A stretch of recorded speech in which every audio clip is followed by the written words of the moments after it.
Warta Jemaat Minggu 26 April 2020.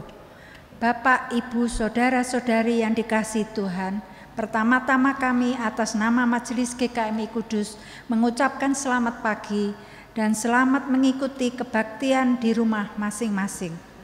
1. Berikut jadwal persekutuan dan kebaktian pekan ini yang dapat jemaat ikuti secara online.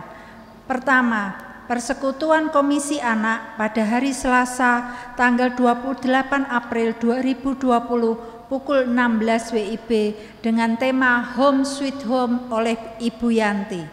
Kedua, persekutuan Raya pada hari Rabu tanggal 29 April 2020 pukul 18 dengan tema COVID-19 Ilahi atau Alami oleh Pendeta Erik Sudarma.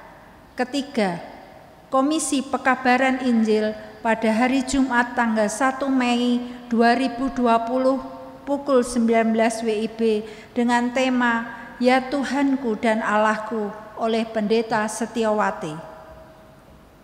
Keempat, Komisi Pemuda pada hari Sabtu tanggal 2 Mei 2020 pukul 18 WIB dengan tema Think Creative Through COVID-19 oleh Pendeta Erik Sudarma.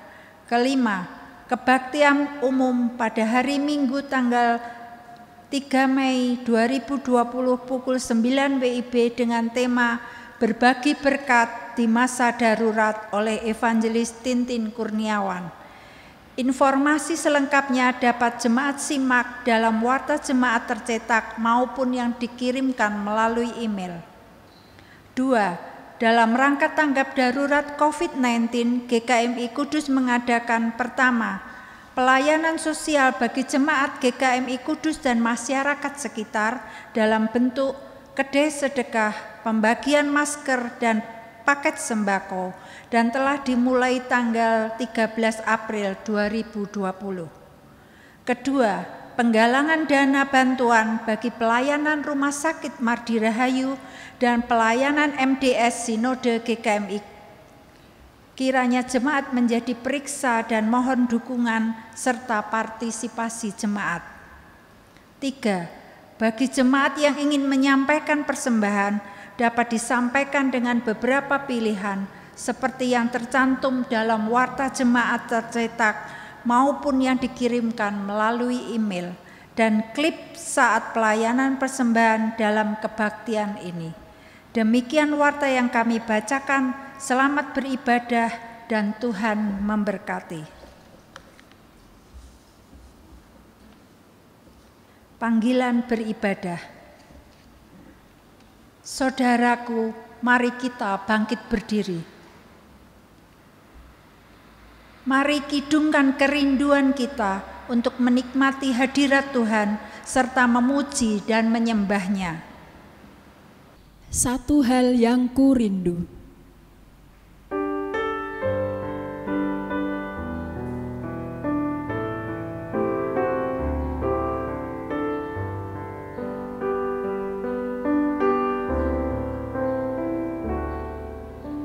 Satu hal yang kurindu, berdiam di dalam rumah-Mu. Satu hal yang kupinta, menikmati bait-Mu Tuhan. Satu hal yang kurindu,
Satu hal yang ku rindu, berdiam di dalam rumah-Mu. Satu hal yang ku pinta, menikmati bait-Mu Tuhan. Satu hal yang ku rindu, berdiam di dalam rumah-Mu. Satu hal yang ku pinta, menikmati bait-Mu Tuhan. Lebih baik satu hari di pelataran-Mu daripada 1000 hari di tempat lain.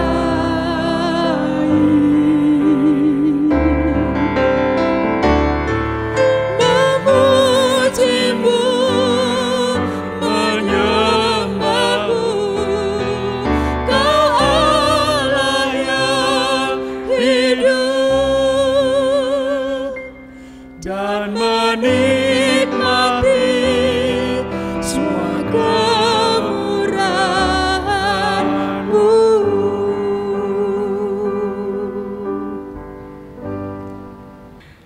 Kebaktian Minggu Paskah ketiga ini kita selenggarakan dalam nama Bapa yang telah membangkitkan Putra Tunggalnya dari kematian demi mengaruniakan kehidupan yang baru kepada mereka yang percaya kepadanya.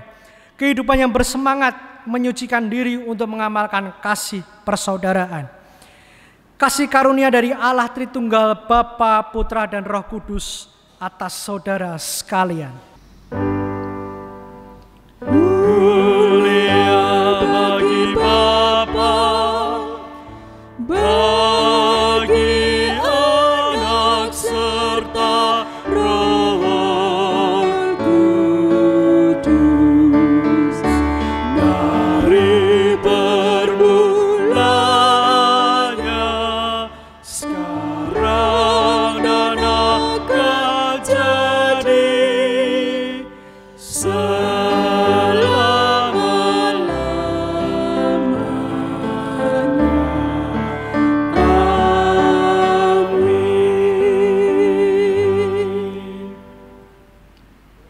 Peliharalah kasih persaudaraan, jangan kamu lupa memberi tumpangan kepada orang. Sebab dengan berbuat demikian, beberapa orang dengan tidak diketahuinya telah menjamu malaikat-malaikat. Amin, amin,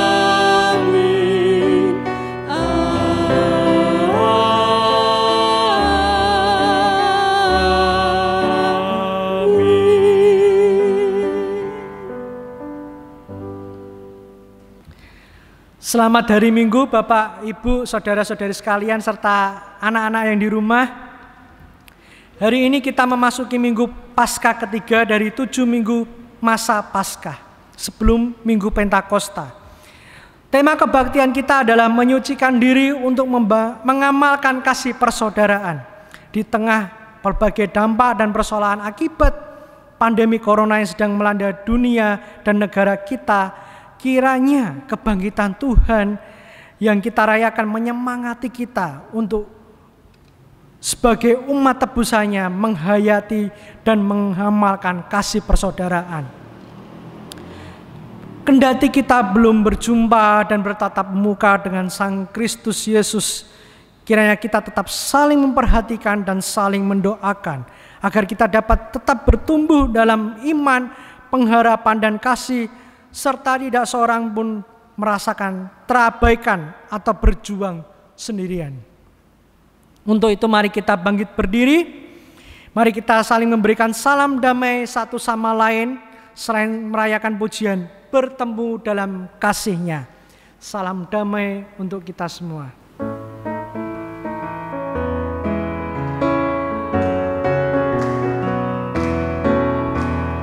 Bertemu dalam kasih-Nya, berkumpul dalam anugerah-Nya, bersuka cita semua di dalam rumah Tuhan.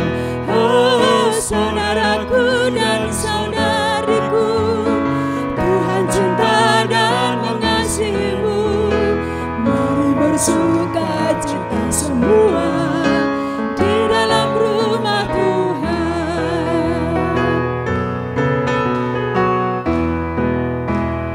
Bertemu dalam kasih-Nya, berkumpul dalam anugerah-Nya, bersuka cita semua di dalam rumah Tuhan. Oh saudaraku dan saudariku, Tuhan cinta dan mengasihimu. Mari bersuka cita semua di dalam rumah Tuhan.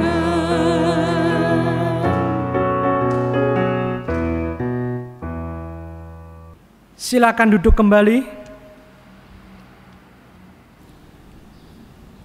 Mari kita bermazmur bagi Tuhan menurut Mazmur 116 ayat 1 sampai dengan 4, dilanjut 12 sampai dengan 19.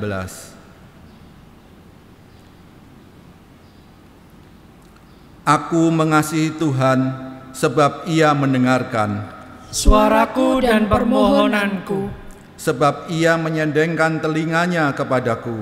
maka seumur hidupku aku akan berseru kepadanya. Tali-tali maut telah meliliti aku, Dan kegentaran terhadap dunia orang mati menimpa aku.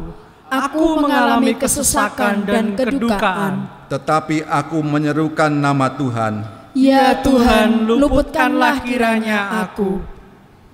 Bagaimana akan kubalas kepada Tuhan? Segala kebajikan kepadaku, Aku akan mengangkat piala keselamatan, dan akan menyerukan nama Tuhan akan membayar nasarku kepada Tuhan, di depan seluruh umat-Nya. berharga di mata Tuhan. Kematian semua orang yang dikasihi-Nya. Ya Tuhan, aku hamba-Mu. Aku hamba-Mu, anak dari hamba-Mu perempuan.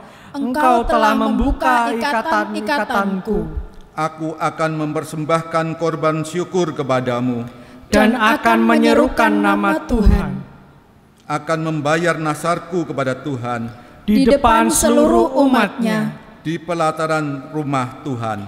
di tengah-tengahmu, ya Yerusalem. Haleluya. Marilah kita naikkan pujian dan syukur kita. Ada damai dalam jiwaku.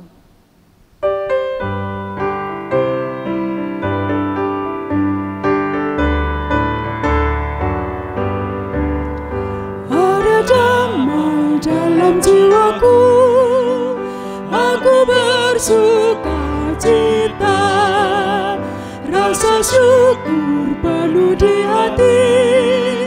Ku diselamatkannya, ada damai, pujilah Tuhan. Ada damai dalam jiwaku, karena darah Yesus telah menyucikan, jadi damai hatiku.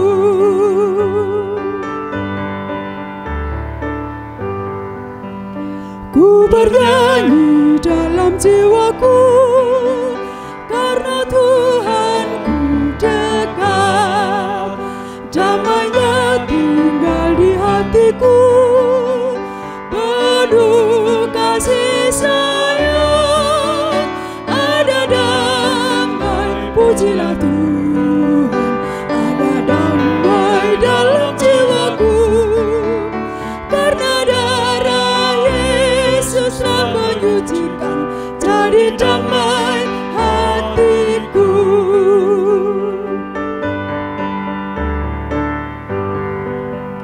Sukacita dalam jiwaku, ada tersedia berkat bagiku di surga yang kekal. Ada damai, pujilah Tuhan, ada damai dalam jiwaku, karena darah Yesus telah menyucikan, jadi damai hatiku.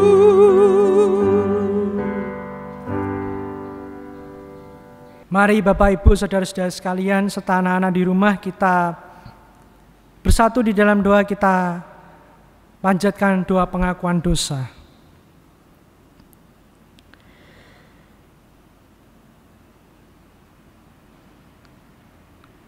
Bapa yang Maha Kasih, kami datang ke hadirat-Mu dengan diri kami apa adanya.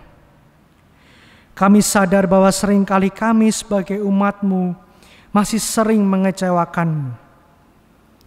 Kami yang seharusnya sadar untuk selalu melihat Kristus sebagai pedoman hidup kami, namun kami justru lebih sering memberi makan ego kami, menuruti hawa nafsu kami, dan lupa akan hadirat Bapa. Ampunilah kami ya Bapa. Sebagai makhluk yang fana dan penuh dosa, kami juga memohon pengampunan-Mu ya Bapa. Di hadapan Allah yang Maha Adil, kami selayaknya mendapatkan penghukuman. Namun karena kasih-Mu kami telah diselamatkan. Tolonglah kami untuk menghidupi rasa syukur tersebut dengan terus memandang wajah-Mu dan hidup seturut dengan kebenaran firman-Mu. Kiranya Roh Kudus juga memampukan kami untuk menyertai kami tiap-tiap hari mengerti akan kehendak-Mu, sehingga tiap pikiran, hati, dan tutur kata kami serta perbuatan kami boleh memuliakan nama-Mu. Terutama di tengah pandemi COVID-19 ini, kami memohon rahmat-Mu ya Bapa, agar kami di tengah krisis tetap setia memuliakan nama-Mu, tidak jatuh ke dalam dosa, dan juga justru memperburuk suasana. Ajarkanlah kami untuk tetap bersolidaritas menolong sesama kami yang terdampak. Dan kiranya rahmat-Mu juga menolong kami agar kami tidak jatuh kepada mental ketakutan, namun justru dapat merayakan misteri iman di dalam kasih-Mu. Kami naikkan doa pengakuan dosa ini hanya kepada Allah yang hidup, Allah yang berkuasa atas seluruh kehidupan kami, Tuhan dan Juru Selamat kami. Kami mengaku dosa kami dan memohon pengampunan-Mu serta rahmat-Mu. Amin. Mari kita bangkit berdiri untuk menerima berita perdamaian yang diambil dari 2 Tawarik pasal yang ke-7 ayat 14. Bila mana umatku yang atasnya namaku disebut merendahkan diri, berdoa dan mencari wajahku, lalu berpaling dari jalan-jalannya yang jahat, maka aku akan mendengar dari sorga dan mengampuni dosa mereka, serta memulihkan negeri mereka. Marilah kita tujukan dan siapkan hati kita untuk menerima firman-Nya dengan menaikkan pujian Serikat Persaudaraan.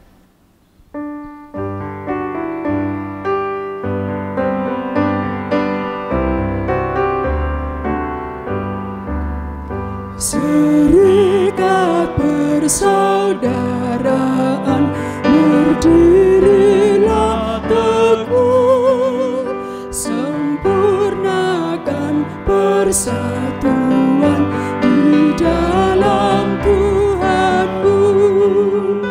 Bersama-sama majulah, kuatkan imanmu. Hidup damai dan sejahtera dengan penuh kasih.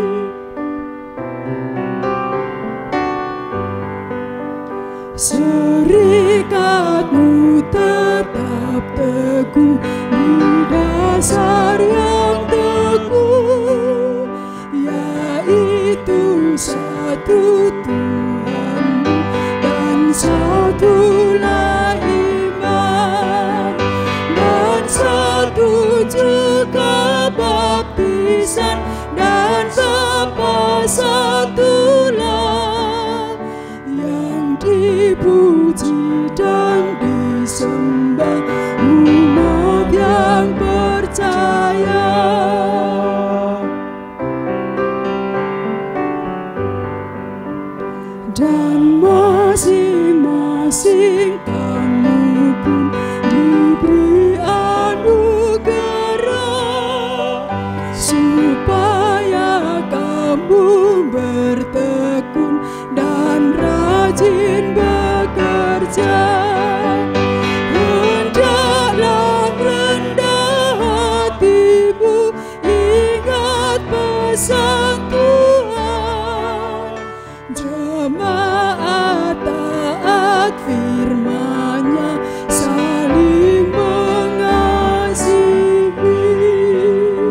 Jemaat dipersilakan duduk kembali.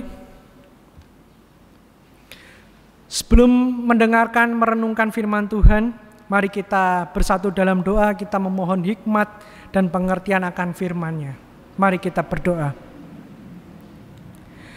Ya Tuhan Allah Bapa kami yang penuh rahmat, kami datang ke hadirat-Mu dengan segala kekurangan kami dan juga diri kami apa adanya. Kami akan mendengarkan firman-Mu, merenungkan sabda-Mu ya Tuhan. Kiranya Tuhan menolong kami semua. Kiranya Tuhan sendiri yang akan membisikkan firman tersebut, menolong hati kami untuk kami dapat berbuat sesuai dengan firman-Mu, terutama juga menolong kami untuk serupa dengan kebenaran akan firman-Mu. Kiranya Tuhan yang menolong kami dan Roh Kudus yang menyertai kami semua, baik yang mendengarkan dan juga hamba-Mu dalam segala kekurangannya yang akan menyampaikannya. Kiranya firman ini boleh berlandaskan akan kebenaran-Mu saja ya Tuhan, dan hanya di dalam nama Yesus Kristus dan Bapa yang termulia, firman ini kami boleh dengarkan dan kami boleh aplikasikan. Amin. Bacaan pertama diambil dari Kisah Para Rasul pasal 2 ayat 14a, dilanjutkan ayat 36 sampai 41.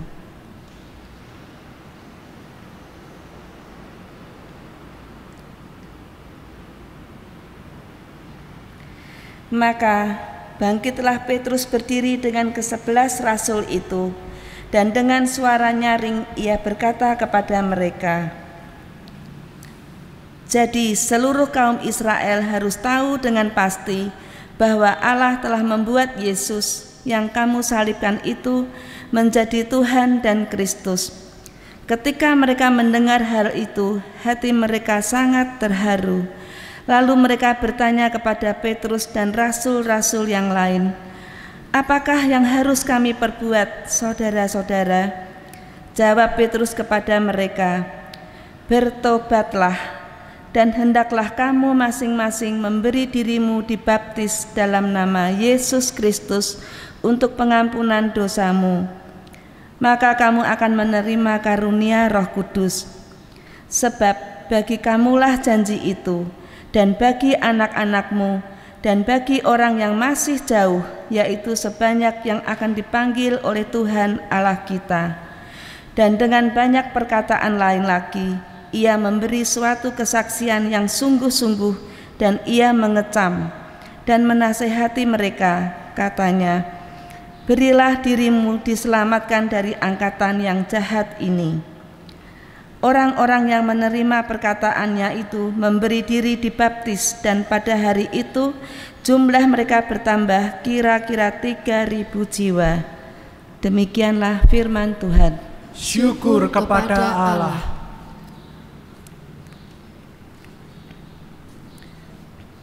Bacaan yang kedua diambil dari 1 Petrus pasal 1 ayat 17 sampai 23.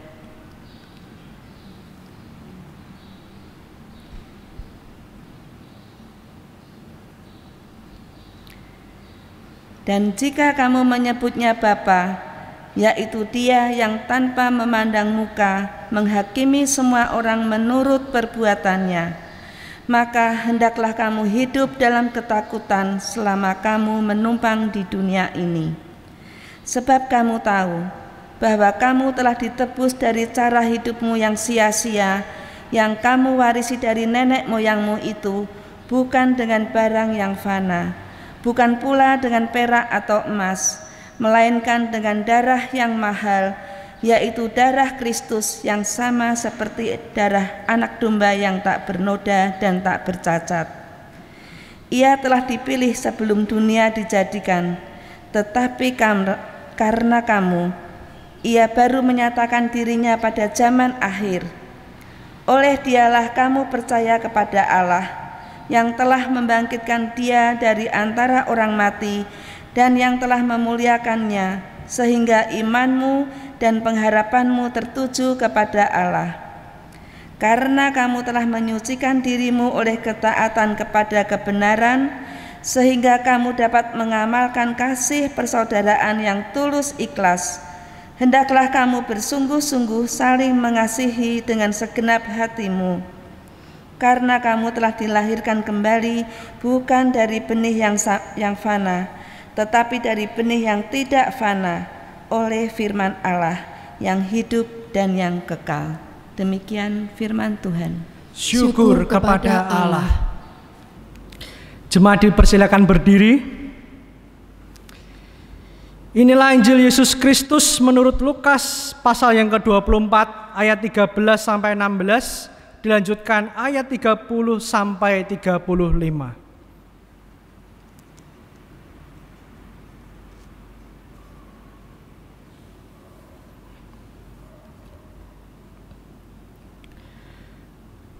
Pada hari itu juga 2 orang murid-murid Yesus pergi ke sebuah kampung bernama Emmaus yang terletak kira-kira 7 mil jauhnya dari Yerusalem. Dan mereka bercakap-cakap tentang segala sesuatu yang telah terjadi. Ketika mereka sedang bercakap-cakap dan bertukar pikiran, datanglah Yesus sendiri mendekati mereka, lalu berjalan bersama-sama dengan mereka. Tetapi ada sesuatu yang menghalangi mata mereka, sehingga mereka tidak dapat mengenal Dia. Ayat 30.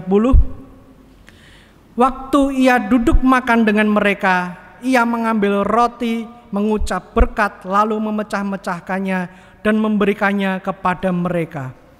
Ketika itu terbukalah mata mereka dan mereka pun mengenal Dia. Tetapi ia lenyap dari tengah-tengah mereka. Kata mereka seorang kepada yang lain, bukankah hati kita berkobar-kobar ketika ia berbicara dengan kita di tengah jalan dan ketika ia menerangkan kitab suci kepada kita?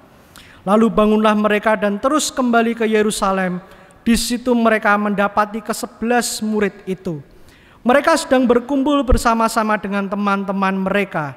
Kata mereka itu, sesungguhnya Tuhan telah bangkit dan telah menampakkan diri kepada Simon.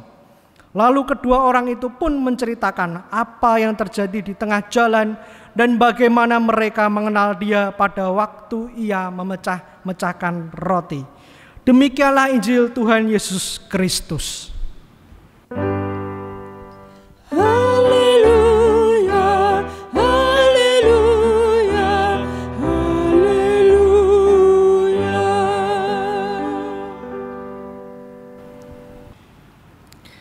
Selamat pagi Bapak Ibu, saudara-saudari serta anak-anak yang ada di rumah. Beberapa waktu pekan kemarin ada berita viral soal pandemi COVID-19.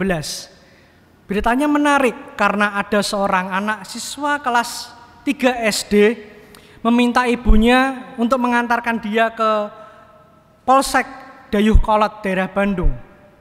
Ia ingin menemui Kapolsek di tempat dengan membawa sebuah kaleng biskuit berisikan koin. Koin tersebut adalah hasil tabungan dia sendiri.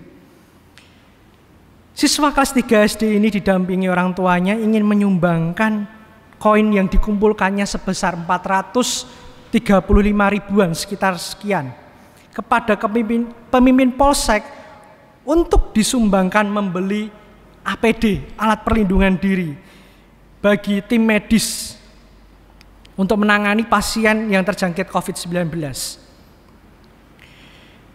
Di sisi lain, kita juga melihat berita yang sama-sama viralnya, yaitu ada sebuah berita beberapa oknum warga menolak pemakaman jenazah tim medis korban COVID-19 yang akan dimakamkan di desa sekitarnya. Kedua berita ini sama-sama viral, namun begitu kontrasnya dalam situasi pandemi sekarang ini. Kedua hal ini menarik untuk kita pertanyakan bersama-sama. Sebab keduanya sama-sama mengalami situasi pandemi yang sama. Sama-sama tahu bahwa pandemi ini membawa korban dan juga dapat berakibat menular. Keduanya artinya sama-sama mendapatkan input yang sama, tetapi keduanya memiliki respon yang sangat berbeda. Oknum warga yang menolak pemakaman korban COVID-19 memilih untuk bersikap egois, paranoid, merasa diri paling benar. Ia bermain hakim, membujuk warga sekitarnya untuk menolak jenazah tersebut. Sedangkan si anak SD di tengah krisis pandemi semacam ini, bahkan di dalam kekurangannya, ia merelakan tabungannya. Ia memilih untuk bersolidaritas mengasihi orang yang paling dekat dengan resiko penularan, yaitu para tim medis. Jika kita boleh refleksikan, kontras tersebut merupakan hasil dari bagaimana seseorang hidup beragama dan melihat gambar Allah di dalam kehidupannya.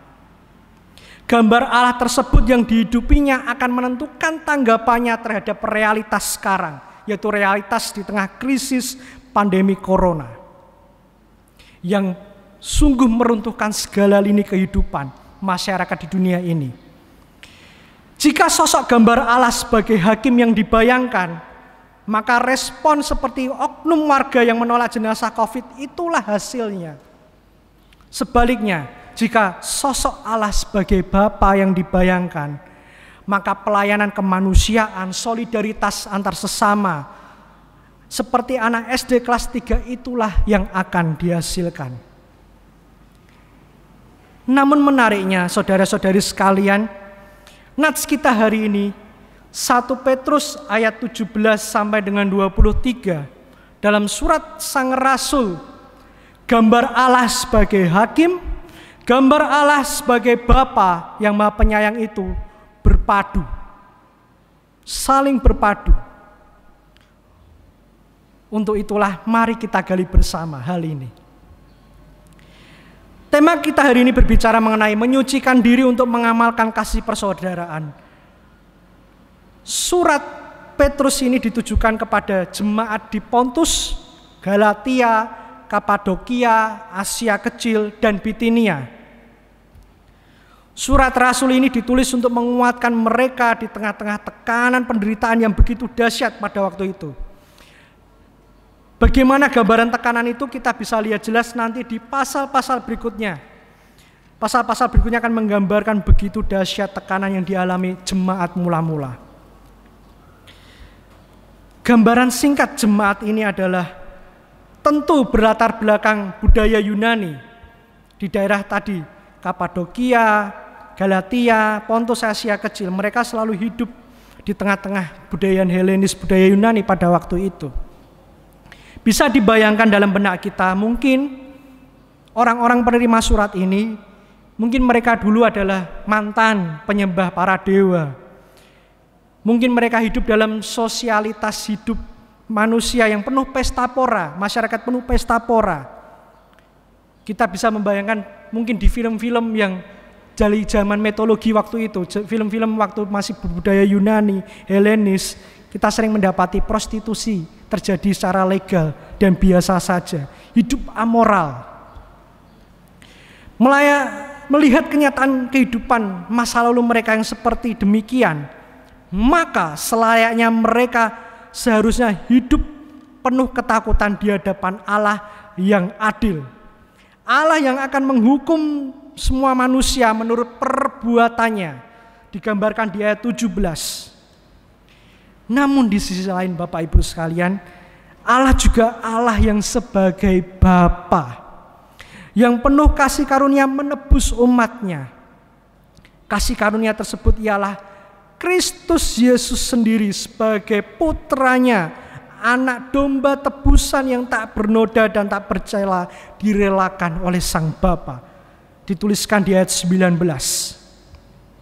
Kasih karunia yang merelakan anaknya mati disalib, dibangkitkan, naik ke surga dan duduk di sebelah kanan Allah Bapa. Dari bagian ayat ini kita dapat belajar bahwa melalui Kristus kita mengenal akan sebuah kebenaran yang utuh. Kebenaran yang menyatakan bahwa Allah adalah Allah yang adil sekaligus Allah yang penuh kasih karunia dan penyayang. Sebuah kebenaran yang seharusnya mengubah cara hidup yang lama, yang sia-sia warisan nenek moyang menjadi cara hidup yang baru. Cara hidup yang ditransformasikan melalui ketaatan kepada Kristus. Dia 18. Dan kebenaran ini sifatnya adalah kekal adanya. Sang Rasul menggambarkannya dalam sebuah ilustrasi yang menarik di ayat 24-25. Bahwa semua yang hidup, rumput kemuliaan akan berakhir, tetapi firman Tuhan untuk selama-lamanya. Kebenaran ini bersifat kekal. Allah yang maha adil dan penuh kasih sayang tersebut berpadu. Dan hal ini seharusnya juga menjadikan kita memiliki sebuah ketakutan. Tentu bukan ketakutan akan bayang-bayang penghukuman, melainkan takut untuk melukai hati Sang Bapa yang telah merelakan putra tunggalnya dan telah menyayangi kita. Bayangkan diri kita sekarang ini, bagaimana dosa-dosa kita, perbuatan kita sehari-hari. Seharusnya kita tidak luput dari penghakiman sebagai Allah yang adil, yang tidak memandang muka. Menurut perbuatan kita harus dihukum, tetapi Dia merelakan putranya untuk menebus dosa kita. Ketakutan untuk tidak melukai hati Sang Bapa. Maka untuk memenuhi ketakutan tersebut, kita selayaknya juga perlu untuk menyucikan diri kita. Dalam hal ini surat Petrus sangat jelas menunjukkan Sang Rasul mengajak kita untuk membuat Bapa bangga. Bapa bangga bahwa kita sebagai anak-anaknya telah taat dan setia kepada kebenaran tersebut sebagai bentuk menyucikan diri. Sang Rasul mengajak kita, artinya bukan hanya berbicara mengenai anugerah Allah semata, namun justru lebih pada anugerah itu sendiri, yaitu respon kita pada anugerah tersebut, yaitu menyucikan diri. Pertanyaan selanjutnya, menyucikan diri seperti apa yang dimaksud oleh Sang Rasul? Kesucian seperti apa yang dimaksud oleh surat Petrus ini? Mari kita buka Alkitab, kita perhatikan kembali, terutama disorot pada ayat 22a. Di situ disebutkan bahwa karena kamu telah menyucikan dirimu oleh ketaatan kepada kebenaran. Frasa yang dipakai dalam bahasa aslinya adalah, Bapak Ibu bisa melihat di bawah, tas sukas humon he nikotes. Menariknya, kata menyucikan yang dipakai yaitu kata he nikotes. Kata ini merupakan sebuah kata kerja. Kata yang sering dipakai untuk mengartikan atau menunjuk sebuah ritus seremonial, ritual membersihkan diri, membasuh diri, menyucikan diri sebelum ibadah. Namun kata ini juga, he nikotes, juga bisa diartikan membasuh, memperbaiki, membersihkan moral. Dan yang kedua, kata diri yang dipakai dalam bahasa aslinya adalah sukas, dari sebuah akar kata suke. Jika kita perhatikan di Alkitab kita, LAI menerjemahkannya sebagai menjadi kata diri. Bapak Ibu jika punya Alkitab bahasa Inggris atau mungkin di HP Alkitab bahasa Inggris, diterjemahkan dengan kata soul, jiwa. Dalam nats yang lain lagi juga kata ini bisa diterjemahkan hati, beberapa juga bisa diterjemahkan sebagai pikiran, mind. Jikalau boleh saya terjemahkan sendiri, suke lebih tepatnya adalah seperti sebuah gambaran spiritualitas hidup yang total, the breath of life. Boleh dikatakan sebuah laku hidup, jalan hidup, ketuaan hidup yang totalitas, artinya melingkupi segala aspek, yaitu jiwa, pikiran, hati, serta mental, sekaligus ekspresinya yaitu sebuah perbuatan. Itulah keutuhan suke. Untuk menggambarkan suke ini ada pepatah Jawa yang sangat menarik untuk dapat kita pelajari, yaitu ati suci marganing rahayu. Pepatah ini ingin menunjukkan bahwa hati manusia adalah isi keseluruhan hidup manusia. Lebih luas lagi, hati manusia adalah jati diri manusia itu sendiri. Maka segala perbuatan, tindak tanduk manusia dikontrol dan terpusat pada hati. Itulah suke. Maka yang dimaksud menyucikan diri pada nats ini bukan berarti menyucikan diri hanya sebatas laku ritual, sebatas di luarnya aja, seperti rajin beribadah, rajin berdoa, menjaga sopan santun, tidak berkata kotor, dan sebagainya. Kita punya banyak contoh. Itu hanya berupa penampilan luarnya saja. Namun penyucian diri yang dimaksud oleh Sang Rasul di dalam hal ini adalah totalitas seluruh kehidupan kita sebagai orang percaya mengaku Kristen dan pengikut Kristus, yaitu menyucikan diri yang justru berfokus pada perilaku kita, spiritualitas kita tiap-tiap hari yang meneladani, menjalankan apa yang telah diteladankan oleh Sang kebenaran itu, yaitu Yesus Kristus sendiri. Atau kalau saya boleh ringkas kalimatnya, hidup meneladani segala perbuatan, pikiran, dan hati serupa dengan Kristus adalah bentuk penyucian diri orang percaya. Keutuhan diri kita, suke kita, seluruhnya diajak untuk mirip seperti Yesus Kristus. Itulah kesucian yang sejati. Oleh karenanya, nasihat Sang Rasul tidak berhenti sampai di situ. Yang menyebutkan di ayat 22b, ia mengajak kita untuk pada sebuah penekanan yang sungguh-sungguh saling mengasihi dengan segenap hati. Penekanannya pada kesungguhan dan ketulusan hati yang setia serta taat kepada teladan Kristus.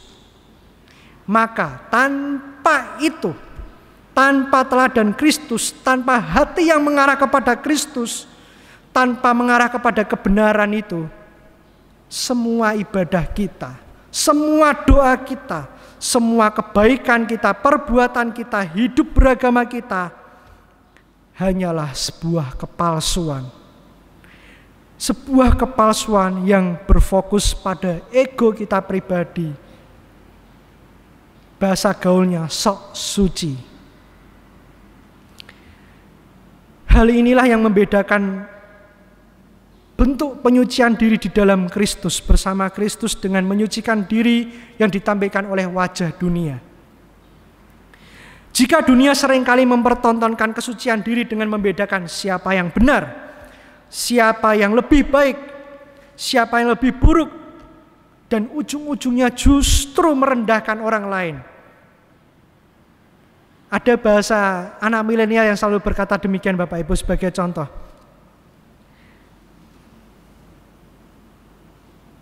Gua penuh dosa, lu suci.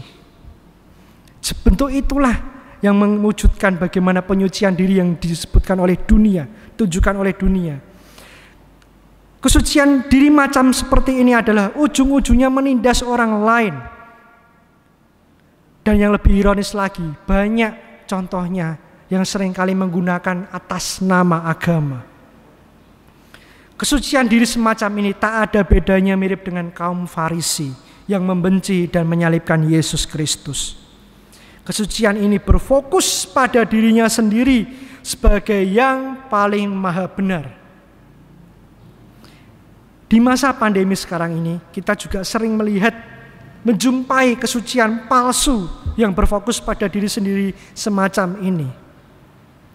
Contohnya, alih-alih saling bersolidaritas menolong sesamanya, malah dirinya suka sekali, gemar sekali menantang Tuhan. Menunjukkan dirinya begitu beriman. Aku kebal terhadap COVID-19 dan merendahkan iman orang lain. Kamu sakit karena imanmu kurang. Kamu gak berani ngapa-ngapain karena imanmu kurang. Itu bentuk kesucian diri yang palsu. Contoh kedua, alih-alih memberi support kepada tim medis yang berjuang mati-matian dalam menangani wabah, malah dirinya bersikap acuh tak acuh, mengabaikan physical distancing, dan justru gemar sekali bermain hoak, menyebarkan hoak di media sosial. Alih-alih berbagi berkat kepada sesama, mendoakan para korban, membantu mereka yang kehilangan mata pencarian akibat pandemi, malah dirinya membuat repot orang lain dengan mengusir keluarga korban, dengan menolak jasad para korban COVID-19 yang dikuburkan. Gambaran semacam itulah kesucian yang palsu. Sekali lagi, di tengah pandemi COVID-19, pesan rasuli ini sungguh sangat relevan. Kita diajak oleh sang rasul untuk melihat contoh di ilustrasi yang awal tadi. Mana yang akan kita pilih? Apakah kita mau menjadi seperti oknum warga yang menolak jenazah COVID-19? Atau kita mau belajar kepada anak SD kelas 3 yang dalam kekurangannya sungguh bersolidaritas terhadap sesamanya? Jika kita mau menyucikan diri kita, karena Allah adalah Allah yang Maha Penyayang, kita mau membanggakan diri bahwa aku adalah hamba Allah yang setia dan taat, maka kita selayaknya meniru Kristus sama seperti si anak SD yang membagikan dan bersolidaritas di tengah kekurangan. Kristus tentu mengajarkan kepada kita berbagi di tengah pandemi ini, bagi saudara-saudari kita yang berkekurangan dan terdampak. Jika saudara-saudari sekalian sudah melakukannya, itu baik dan terus tingkatkan. Tetapi sebagai penutup, pesan rasuli jangan pernah ditinggalkan. Dan hal yang lebih penting, sekali lagi, bahwa dasar kita melakukan semuanya itu, jangan lupa itu semua kita lakukan dengan kesungguhan dan ketulusan hati kita kepada Bapa yang Maha Adil dan Maha Penyayang itu. Amin. Saat teduh bagi kita semua.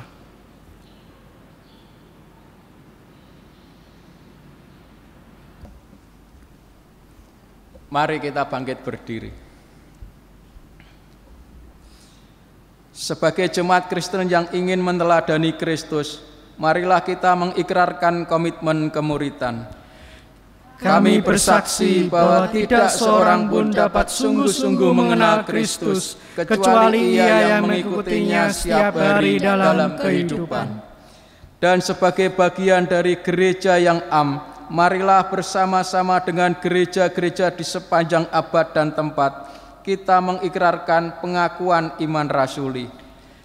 Aku percaya kepada Allah, Bapa yang Maha Kuasa, Khalik langit dan bumi, dan kepada Yesus Kristus, Anaknya yang tunggal Tuhan kita, yang dikandung dari Roh Kudus, lahir dari anak darah Maria, yang menderita sengsara di bawah pemerintahan Pontius Pilatus, disalibkan, mati dan dikuburkan, turun ke alam maut, pada hari yang ketiga bangkit pula dari antara orang mati, naik ke surga, duduk di sebelah kanan Allah, Bapa yang Maha Kuasa. Dan dari sana ia akan datang kembali untuk menghakimi orang yang hidup dan yang mati. Aku percaya kepada Roh Kudus, gereja yang kudus dan persekutuan orang kudus, pengampunan dosa, kebangkitan orang mati, dan hidup yang kekal. Silakan duduk. Tuhan pimpin hidupku.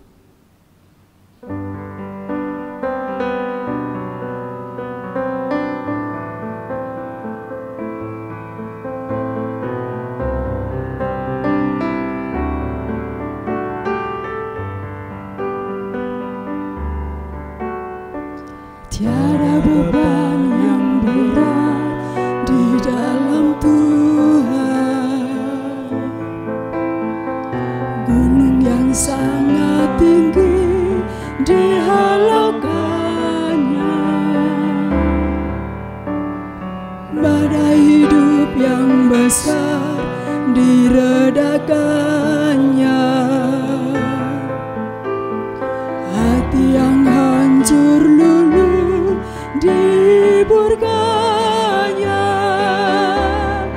Jika Dia mengatur semua isi dunia, ku tahu Dia pun juga pimpin hidupku. Jika Dia mengatur semua jalan hidupku, ku tahu Dia pun juga pimpin hidupku. Marilah yang letih, berbeban berat, ku kan beri kelegaan.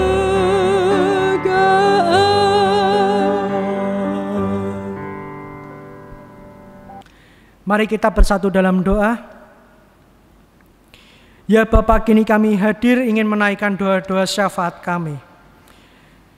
Engkau Bapa yang dengan segala rahmat-Mu selalu Kau nyatakan dalam kehidupan kami.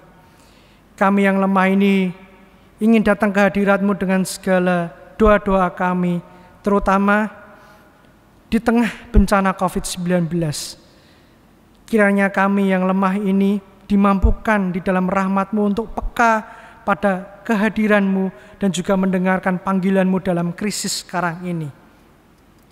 Kami ingin menaikkan doa kami untuk mereka yang menjadi korban virus COVID-19. Mereka yang telah berjuang dalam isolasi diri. Kiranya Engkau menolong mereka, memberikan ketenangan hati, penghiburan, serta kekuatan dalam melewati proses melawan virus tersebut. Juga bagi mereka korban-korban lain akibat pandemi ini.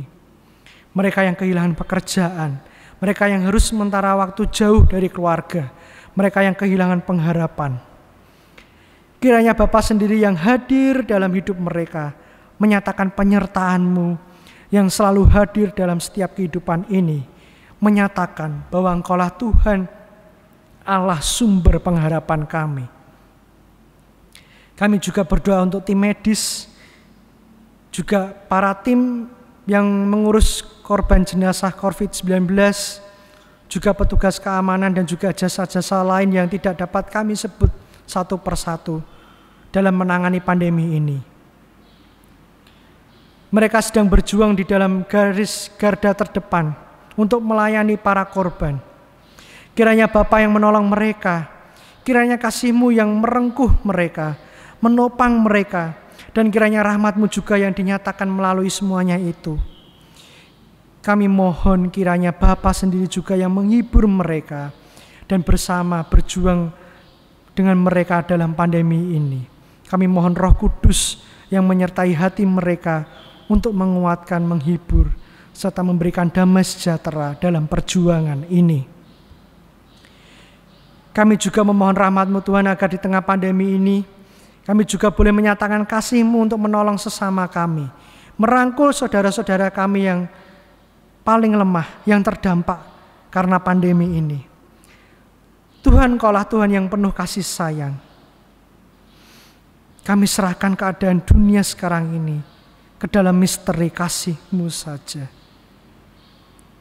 Kami juga tak lupa berdoa untuk saudara-saudari kami yang sedang lemah tubuh. Kami berdoa untuk jemaat yang sakit, yaitu Bapak Budiman Hadi Surya, Bapak Budiono, Bapak Bambang Suprapto, Bapak Stefanus Yulianto Lestari, Bapak Sunarso Putro, Bapak Silas Suyanto, Ibu Anak Maria Andarmani, Ibu Lena Kristianti, Ibu Indrawati, Ibu Goy Gyok Kim, Ibu Tan Linhua, Ibu Tan Mevong. Ya Tuhan, kiranya Tuhan yang menjenguk mereka, menopang mereka, juga merawat mereka di dalam perjuangan mereka melawan kelemahan tubuh dan juga sakit penyakit. Tuhan, seluruh doa syafaat kami ini ingin kami naikkan di dalam satu doa yang telah Tuhan Yesus ajarkan. Bapa kami yang di surga, dikuduskanlah namamu, datanglah kerajaanmu, jadilah kehendak-mu di bumi seperti di surga. Berikanlah kami pada hari ini makanan kami yang secukupnya, dan ampunilah kami akan kesalahan kami, seperti kami juga mengampuni orang yang bersalah kepada kami. Dan janganlah membawa kami ke dalam pencobaan, tetapi lepaskanlah kami daripada yang jahat. Karena Engkaulah yang mempunyai kerajaan dan kuasa dan kemuliaan sampai selama-lamanya. Amin. Mari kita memberikan persembahan dengan mengingat firman Tuhan dari Roma 12 ayat 1. Karena itu saudara-saudara, demi kemurahan Allah aku menasihatkan kamu, supaya kamu mempersembahkan tubuhmu sebagai persembahan yang hidup, yang kudus, dan yang berkenan kepada Allah. Itu adalah ibadahmu yang sejati. Bersama Yesus.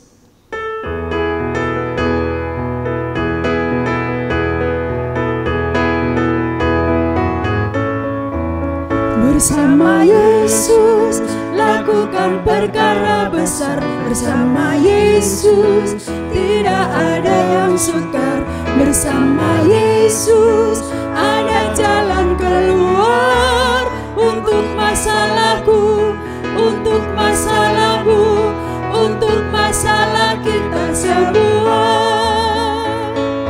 Yesus anak domba Allah, juru selamat kita semua.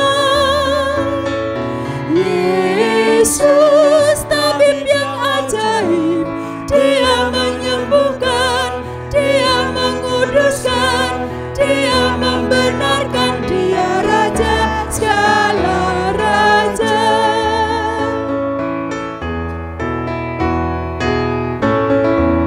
Bersama Yesus lakukan perkara besar. Bersama Yesus tidak ada yang sukar. Bersama Yesus ada jalan keluar untuk masalahku, untuk masalahmu, untuk masalah kita semua. Yesus anak domba Allah, juru selamat kita semua.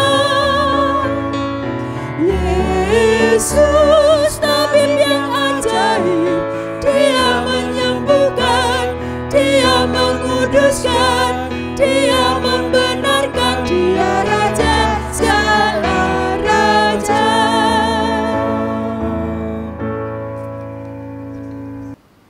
Mari kita bangkit berdiri.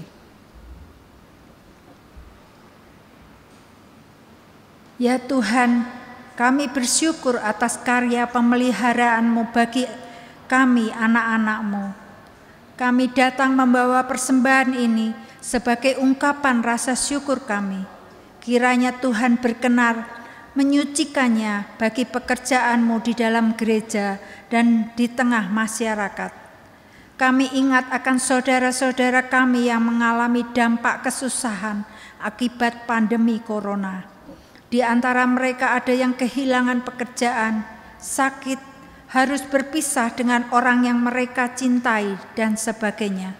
Kiranya Tuhan juga memelihara kehidupan mereka, salah satunya melalui kami gerejamu, di dalam nama Tuhan Yesus.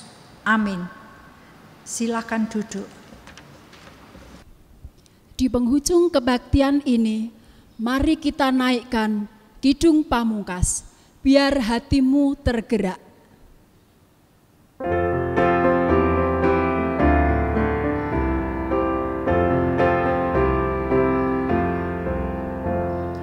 Biar hatimu tergerak, tahu kebutuhan.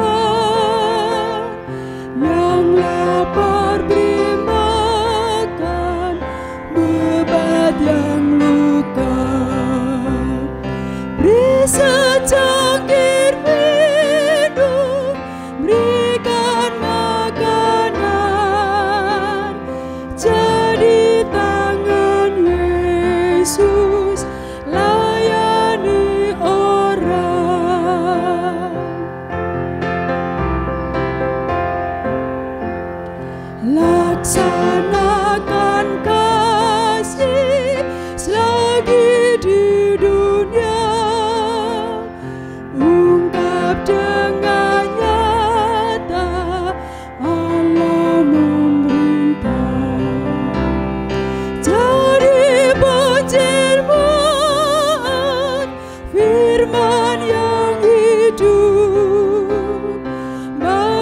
semua orang yang belum kenal Tuhan.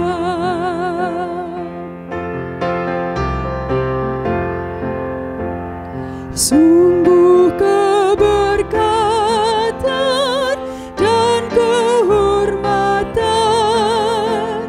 dimanapun juga dapat melayani. Banyak orang miskin, siapa mau tolong? Jadi alat Tuhan, rahmat salurkan.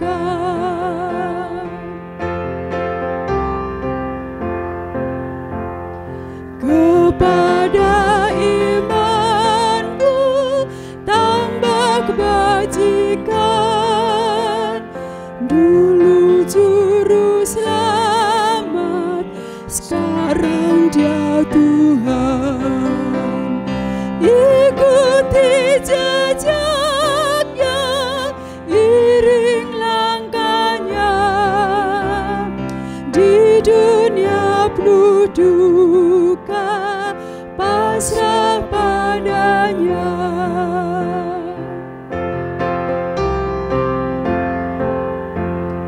Lembutkan hatimu, pelihatan jernih. Lihat sesamamu sebagai alamat. Biar hatimu tergerak oleh keluhan, bagi berkat Bapa selagi mungkin.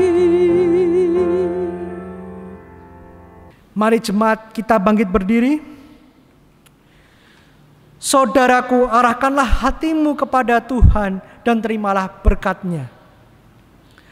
Allah melimpahkan segala kasih karunia kepada saudara sekalian, supaya kita senantiasa berkecukupan di dalam segala sesuatu dan malah berkelebihan di dalam berbagai kebajikan.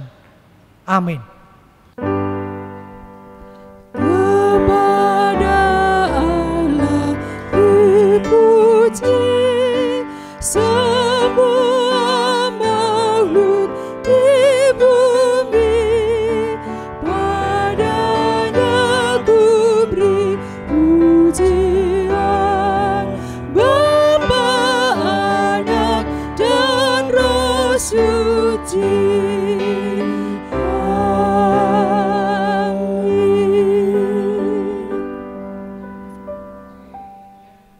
Ibadah telah selesai, jemaat dipersilakan duduk dan mengambil saat teduh sejenak.